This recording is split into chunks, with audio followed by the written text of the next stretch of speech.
කවුරුත් අතර ලස්සනට ඉන්න එකට.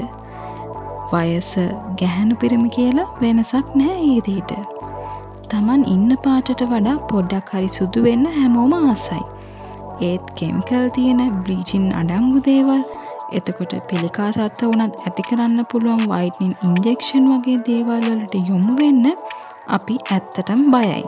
ඇත්තටම වයිට්නින් ඉන්ජෙක්ෂන් එක තියෙන සයිඩ් ඉෆෙක්ට් එක ගැන ගොඩක් අය දන්නේ නැති නිසා ගොඩක්ම ඒ දේවල් වලට දැන් ලංකාවෙත් ඉල්ලුමක් තියෙනවා.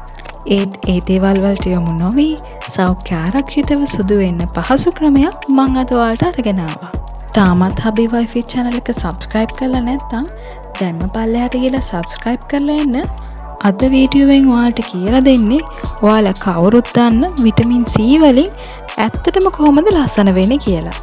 ගොඩක් අයට තියෙන ගැටලුවක් තමයි විටමින් C ටැබ්ලට් මගින් ශරීරයට එකතු කරගත්තත් නිසි ප්‍රතිඵලයක් ලැබෙන්නේ නැත්තේ ඇයි කියන එක. අද මම ඔයාලට කියලා දෙන විදිහට කරොතින් සති දෙකක් යනකොට ඔයාගේ මුළු ඇඟම එකම පැහැයකට ගන්න පුළුවන්. එහෙනම් මම කියලා දෙන පිළිවෙලට විටමින් C පෙත්ත යූස් කරලා බලන්න. ඔයාලටත් පුදුම හිතේ මේකෙන් වෙන වෙනස දැක්කම. මුලින්ම ඔයාලා කරන්න ඕනේ දවසින් දවස යූස් කරන්න පුළුවන් විටමින් C පෙති හොයාගන්න එක. ඔයාලට ෆාමසි එකකින්, සුපර් මාකට් එකකින් වගේ මේවා හොයාගන්න පුළුවන්. ඔයාලා ගන්න විටමින් C වල අඩංගු ග්‍රෑම් ප්‍රමාණය බලන්න.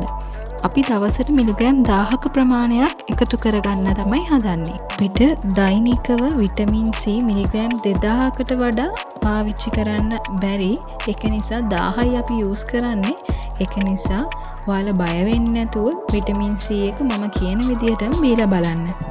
අපි ගන්න විටමින් C ටැබ්ලට් එක මිලිග්‍රෑම් 1000ක් නම් අපි ඒක දෙකට බෙදලා තමයි දවසට පාවිච්චි කරන්නේ. නැත්තම් ගොඩක් ඔයාලට හොයාගන්න පුළුවන් වෙන්නේ මිලිග්‍රෑම් 500 ඒව නිසා ඒක අපහසුයක් වෙන්නේ නැහැ. මිලිග්‍රෑම් 500ක් උදේට සහ මිලිග්‍රෑම් 500ක් රැට තමයි අපි පාවිච්චි කරන්න යන්නේ. ඔයාලා ගන්න මිලිග්‍රෑම් 500 විටමින් C පෙත්ත හොඳින් කුඩු කරගන්න. පිරිසුදු ඇල් වතුර කෝප භාගයක්, ඒ කියන්නේ මිලිලීටර් 125ක ප්‍රමාණයක් අරගෙන මේ කුඩු ටික හොඳින් දිය කරගන්න. ඒකට දෙහියුෂ තේ හැන්දක් එකතු කරගන්න. මේක හැමදාම උදේ කෑමෙන් පස්සේ සහ රාත්‍රී කෑමෙන් පස්සේ ඔයාලා ගන්න ඕනේ. සති දෙකක් යනකොට ඔයාලට තේරෙවි. මුළු ස්කින් එකම ලස්සන කරගන්න පුළුවන් පහසුම සහ සෞඛ්‍ය ආරක්ෂිතම ක්‍රමයක් තමයි මේ විටමින් C ඩ්‍රින්ක් එක බොන එක. ඔයාලට මම මේක අද අරගෙන ආව එක ගැන ඔයාලා සතුටු වෙයි කියලා මං හිතනවා. එහෙනම් මේ වගේ ඉක්මනින්ම කරගන්න පුළුවන් අඩු වියදමකින් ගෙදරදීම හදාගන්න පුළුවන් තවත් සත්කාර අරගෙන හබි වයිෆි channel එකෙන් මං එනවා. අදට නවතිනවා. සුබ දවසක් ඔයාලට.